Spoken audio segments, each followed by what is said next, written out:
उन्हाळा सुरू होताच पुण्यामध्ये भीषण पाणी टंचाई जाणवतेय आणि पुण्यातल्या पाणी टंचाईच्या बातमीनं आपण बुलेटिनला सुरुवात करूया। पुणे महानगरपालिकेकडनं सध्या पुण्याच्या विविध भागात दररोज 1100 टँकर्सनं पाणी पुरवठा होतोय आणि हा पाणी पुरवठा पुरेसा नाहीये, त्यामुळे अनेक सोसायट्यांमध्ये खासगी पाण्याचे टँकर्स मागवले जातात। बोरवेलच्या मदतीनं जमिनीतनं पाणी उपसून ते शेततळ्यांमध्ये ओतलं जातं आणि तिथून ते टँकर्समध्ये भरून शहराच्या विविध भागात पाठवलं जातंय। उन्हाळ्याच्या सुरुवातीला जर ही परिस्थिती आहे तर संपूर्ण मे महिना आणि पाऊस पडेपर्यंत दिवस कसे काढायचे असा प्रश्न पुण्याच्या प्रशासनाला आणि पुणेकरांनाही पडलाय। एका सोसायटीच्या टाकीमध्ये या टँकरनी पाणी भरलं जातंय। अशा बहुमजली इमारतींमध्ये लोक घर घेतात। पुणेकर होण्याचं त्यांचं स्वप्न त्यामुळे साकार होतं, मात्र त्यानंतर पाण्यावरती जो खर्च करावा लागतो त्यामुळे हे लोक अक्षरशः मेटाकुटीला येतात।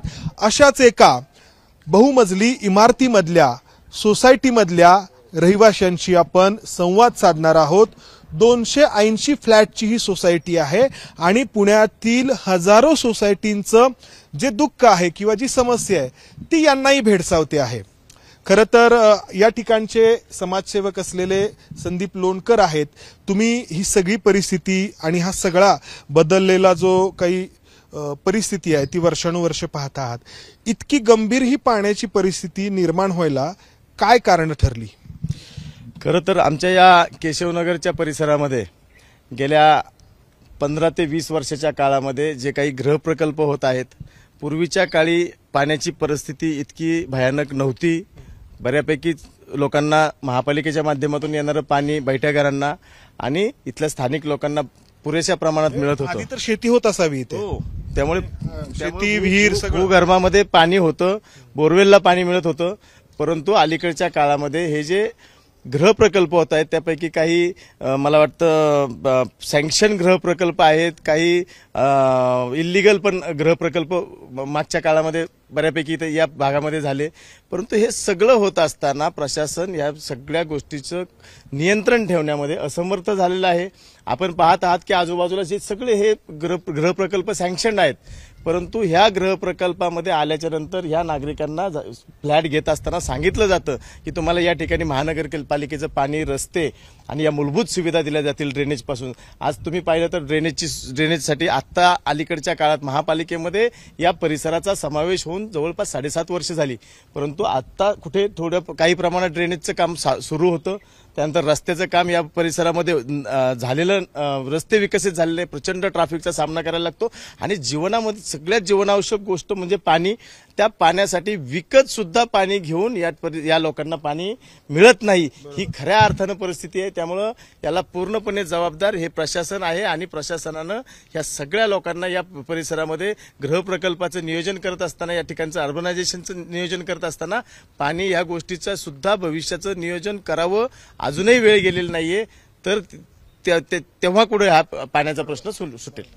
तुम्ही जेव्हा इथं घर घेतलं तेव्हा तुम्हाला वाटलं असेल की काय आता आपण पुणेकर झालो, आपल्याला भरपूर पाणी भेटेल? हो ना, हो वाटलं ना। आम्ही जेव्हा बिल्डरकडनं घेतलं तेव्हा त्यांनी सांगितलं का पीएमसीचं पाणी पाईपलाईन आहे, ते पीएमसीचं पाणी पण येईल सर्व। तर आम्ही याच्यानी ते घर घेतलं का पीएमसीचं पाणी याने मिळेल तर आपलं मेंटेनन्स आहे ते पण कमी होतं ना।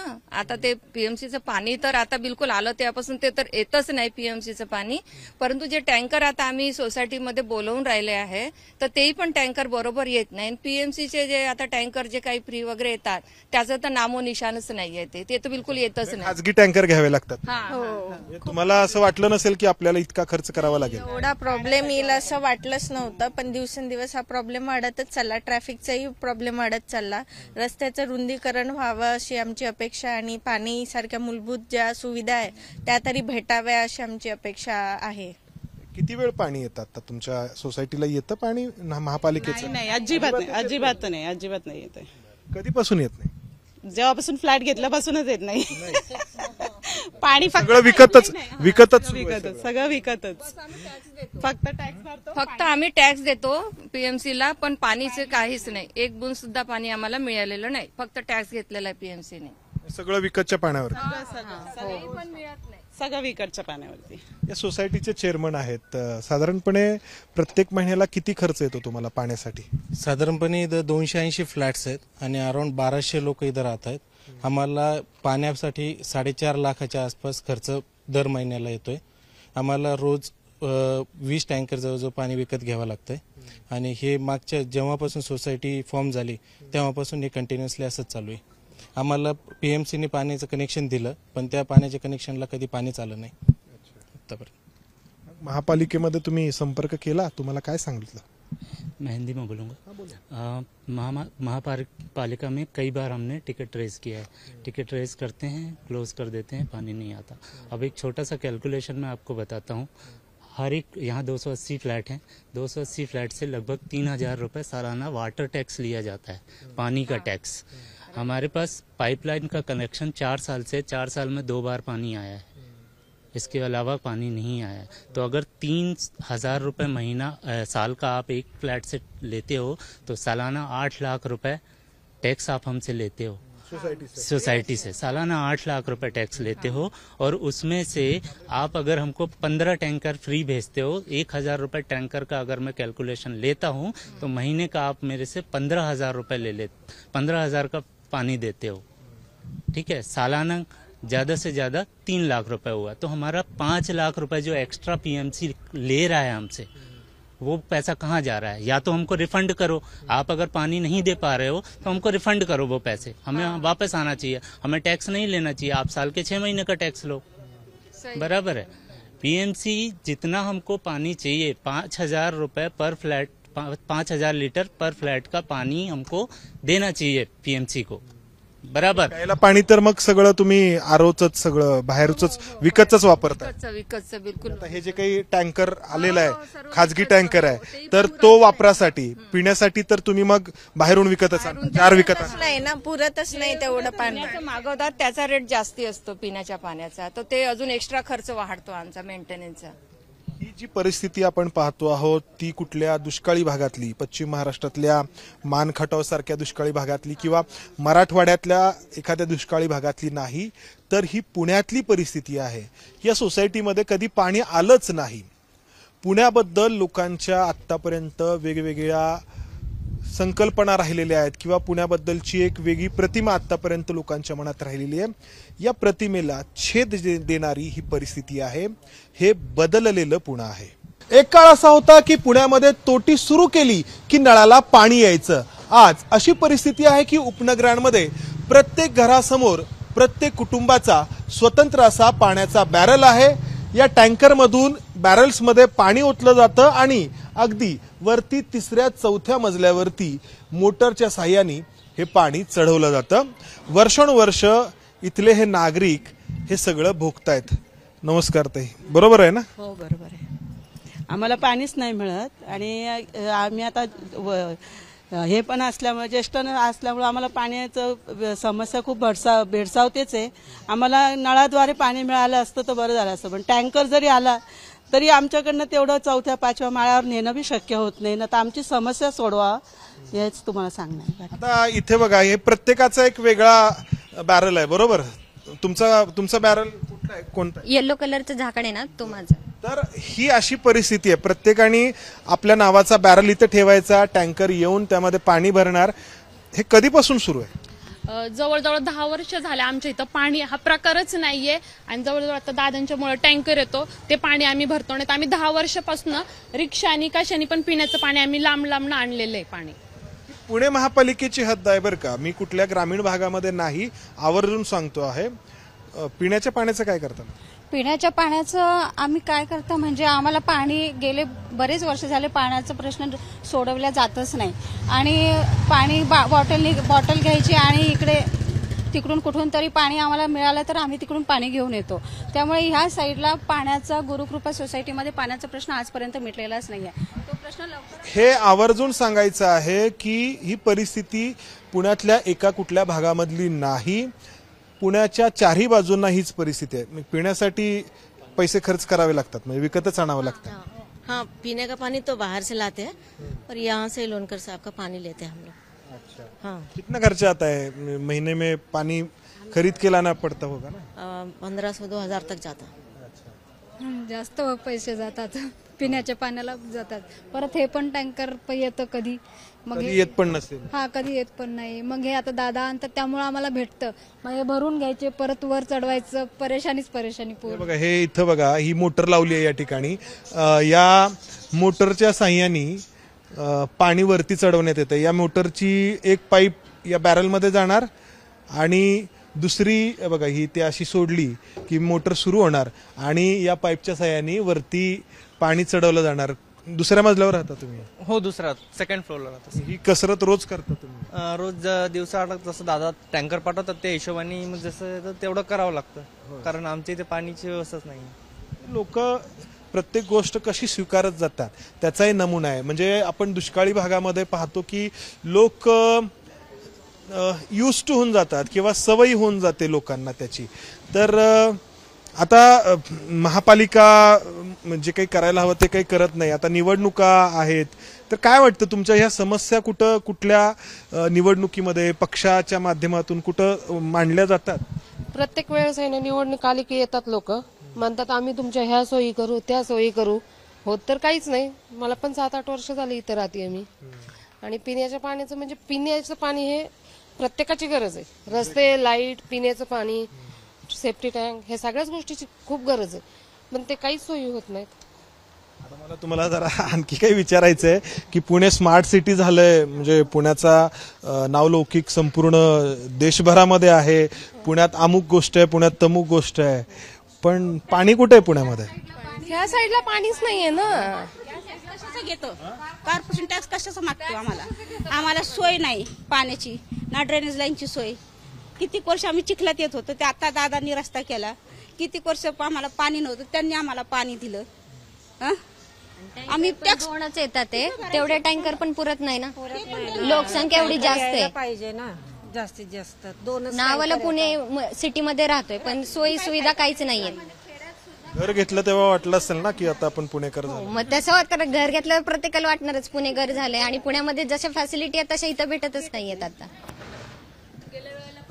यामध्ये ना पुण्यातला जो टँकर माफिया आहे तो एक वेगळा विषय आहे, किंवा महापालिकेकडून जे काही टँकरच्या बाबतीमध्ये कमी जास्तपणा किंवा जो काही केला जातो तो वेगळा प्रकार आहे. संदीप लोणकर इथले सामाजिक कार्यकर्ते, महापालिकेकडून ज्या प्रमाणामध्ये टँकर दिले जातात असं दाखवलं जातं, तेवढे खरंच टँकर लोकांपर्यंत पोहोचतात? काय होतं नक्की? आपण आता जिथे उभे आहोत हा गुरुकृपा आणि श्रीकृपा सोसायटीचा केशवनगरमधील अगदी टोकाचा भाग आहे. या परिसरामध्ये अद्यापपर्यंत महापालिकेच्या माध्यमातून एकही पाण्याची लाईन डेव्हलप झालेली नाहीये. त्यामुळं या परिसरातली लोक पूर्णपणे टँकर आणि भूगर्भातही पाणी नसल्यामुळे इथे बोरवेललाही पाणी नाहीये. त्यामुळे महापालिकेला आम्ही विनंती करून या परिसरामध्ये पाणीपट्टी द्यावी लागते का? पाणीपट्टी ऍड होऊन येते ना टॅक्समध्ये, टॅक्समध्ये ऍड होऊन येते ना. कमीत कमी येऊन राहिला 10 वर्ष झाली आम्हाला. 10 वर्षापासून आम्ही टॅक्स भरतोय. आम्हाला प्यायच्या पाण्याची हे नाही. कमीत कमी इथं दोन्ही सोसायट्यांमध्ये लोकसंख्या किती 4000च्या वर. 4000च्या वर असूनही 8 दिवसातनं 2दा टँकर येते. मग कधी कुठपर्यंत चालणार आहे? मुद्दा तोच आहे की महापालिकेचे टँकर जातात कुठे? महापालिकेचे 2च टँकर या परिसरात, ते पण नियमितपणे येत नाही. आणि 4000 लोक, ताईंनी सांगितल्याप्रमाणे 4000च्या आसपास लोकवस्ती असताना 10-10 हजार लिटरचे 2 टँकरच्या माध्यमातून पाणी पुरवठा होतो. बाकीचे सगळे टँकर हे सर्वसामान्य नागरिक आहेत या परिसरातले. तर त्या नागरिकांना रोज एका सोसायटीला 600-800 रुपये देऊन टँकरने पाणी विकत घ्यावं लागतं, वापरायचं पाणी. आणि त्यातलं काही पाणी मग आरोच्या माध्यमातून असेल किंवा मग प्यायच्या पाण्याच्या बॉटल आणून या परिसरांना नागरिकांना त्याच्यातून त्यांचं पाण्याचं तहान भागवावी लागते. ही सत्य परिस्थिती आहे या परिसरातली. तुम्ही कोणत्या गावावरून इथं स्थायिक झाला? आम्ही बदलापूरवरून आलोय. त्यावेळी बदलापूरला भरपूर पाणी असेल, पुण्यातही भरपूर पाणी असेल. अजून पण आहे. तुम्ही कुठून आलात? सांगली. तुमच्या सांगलीला तर बऱ्यापैकी पाणी हो असेल. आहे. अच्छा, इथं पण पाणी असेल असं वाटलं होतं? पुण्यामध्ये ऑब्व्हियसली पाणी आहे असंच वाटणार ना. तुम्ही कुठून आलात? इंदापूर. अच्छा, इंदापूर पण उजनीच्या शेजारी. हो, मग आता तुम्ही सांगा आम्ही तर कसं राहणार? आम्ही यवतमाळ जिल्हा. तर लोक स्थलांतर करतात शहरांकडे चांगल्या आयुष्याच्या, चांगल्या लाईफस्टाईलच्या अपेक्षेने. आणि पुण्यासारख्या शहरामध्ये तर आपल्याला हवं ते सगळं काही मिळेल अशी सगळ्यांची अपेक्षा असते. मात्र या लोकांच्या अपेक्षा, लोकांची ही स्वप्न प्रत्यक्षामध्ये कुठं पोहोचलेली आहेत, तर हे बॅरल हे सगळं दर्शवणारे आहेत. व्यंकटेश माडगुळकरांनी त्यांच्या दुष्काळाच्या चित्रीकरणामध्ये, मग बनगरवाडीसारखी कादंबरी असेल किंवा इतर त्यांच्या कथा कादंबऱ्या असतील, त्यामध्ये जी दाहकता उतरवलेली होती ती गावाकडच्या दुष्काळी मान भागामधल्या दुष्काळाची होती. आज इतक्या वर्षानंतर ती दाहकता शहरापर्यंत येऊन पोहोचली आहे. त्याचं कारण ज्यांच्यावरती नियोजनाची जबाबदारी होती ते राज्यकर्ते अपयशी ठरलेत आणि आता इथून पुढे तरी परिस्थिती आणखी खराब होऊ द्यायची नसेल तर जबाबदारी या पुणेकरांची देखील आहे. ते पुणेकरांच्या राज्यकर्त्यांवरती कितपत दबाव निर्माण करतात यावरती पुण्याचं पाण्याच्या बाबतीतलं भवितव्य अवलंबून असेल. कॅमेरामन विजय राऊतसह मंदार गुंजारी, एबीपी माझा, पुणे. तर नागरिकांनी खास करून महिला वर्गानं पाणी पुरेसं मिळत नाहीये किंवा मिळतच नाहीये याबद्दल त्यांच्या अडचणींचा पाढा वाचला. पण पुणेकरांची तहान भागवण्यासाठी, त्यांची पाण्याबद्दलची अडचण दूर करण्यासाठी प्रयत्न कसे केले जातात तेही आपण पाहूया. पुण्याचा प्रवास वाळवंट होण्याच्या दिशेने सुरू आहे का? काहींना हा प्रश्न अतिशयोक्तीचा वाटू शकतो, परंतु ही भविष्य काळाची चाहूल आहे. कारण ज्या शहराच्या उशाला 1-2 नव्हे तर 4 धरणं आहेत, त्या शहरामध्ये असा एकही भाग नाही की ज्या भागाला टँकरनी पाणी पुरवठा करण्याची वेळ आलेली नाही. मग पुण्यातील कात्रज असेल, हडपसर असेल, बाणेर, बालेवाडी, पाषाण, कोथरूड, सिंहगड रस्ता, खराडी किंवा हा मुंडव्याचा परिसर असेल, सर्व ठिकाणी हजारो टँकर्स पुणेकरांना पाणी पुरवठा करतायत. आणि ते कसं करतायत तर हे सांगण्यासाठी मी पुण्यातील मुंढवा भागामध्ये आहे, जो मुंढवा परिसर पुणे महापालिकेच्या हद्दीमध्ये येतो. इथं आपण पाहतो आहोत की जमिनीच्या खालचं पाणी, आतील पाणी बोरवेलच्या माध्यमातून उपसलं जातंय आणि या शेततळ्यामध्ये ते सोडलं जातंय. दोन्ही बाजूंनी शेततळ्यामध्ये पाणी सोडलं जातंय आणि इथून या शेततळ्यातून हे पाणी उपसून या टँकर्समध्ये भरलं जातंय. इथं हे एक शेततळं आहे. माझ्या पाठीमागे डाव्या बाजूला आणखी एक असंच शेततळं आहे. तिथून देखील टँकरमध्ये पाणी भरलं जातंय. त्याच्या पाठीमागे आणखी एक शेततळं आहे. एरवी आपण सगळे जाणतो या शेततळ्यांचा उपयोग पिकांना पाणी देण्यासाठी केला जातो. मात्र पुण्यावरती वेळ अशी आली आहे की या अशा शेततळ्यांच्या माध्यमातून लोकांना, वेगवेगळ्या सोसायटींना पाणी पुरवठा करावा लागतो आहे. आणि म्हणूनच पुण्याच्या गंभीर चिंता वाटायला लावणाऱ्या अशा भविष्य काळाची ही चाहूल आहे. खडकवासला, पानशेत, टेमघर आणि वरसगाव या 4 धरणांमधून मिळून पुणे शहराला जवळपास 14 TMC पाणी मिळतं. जॅकवेल, त्याचबरोबर भामा आसखेड या आणखी एका धरणातून मिळून एकूण पुणे शहराला मिळणाऱ्या पाण्याचं प्रमाण हे 18 TMC पर्यंत पोहोचतं. मात्र तरी देखील पुण्याला पाणी पुरत नाही आणि उन्हाळा जसजसा जवळ येतो तसतशी पाण्याची टंचाई वाढत जाते आणि अशा स्वरूपामधल्या या बोरवेल्स देखील वाढत जातात आणि त्याचा परिणाम अर्थातच भूगर्भातील पाण्यावरती होत असणार आहे. या बोरवेल्स किती चालतायत आपण जर पाहिलं तर हा जो पाण्याचा प्रवाह आहे तर तो एकसारखा नाहीये. आपण जर पाहिलं तर कमी जास्त होतंय पाणी, म्हणजे तेवढ्या क्षमतेने ते उपसा होत नसावा. जास्तीत जास्त 2 तासाच्या वर बोरवेल आमचे चालत नाही. त्यानंतर पाणी गुळण्या मारतं वगैरे आणि फार 2-3 तास आमच्या मोटरचा बोर चालतात. जास्त वेळ चालत नाही. साधारणपणे किती टँकर्स तुम्ही म्हणजे भरू शकता इथून?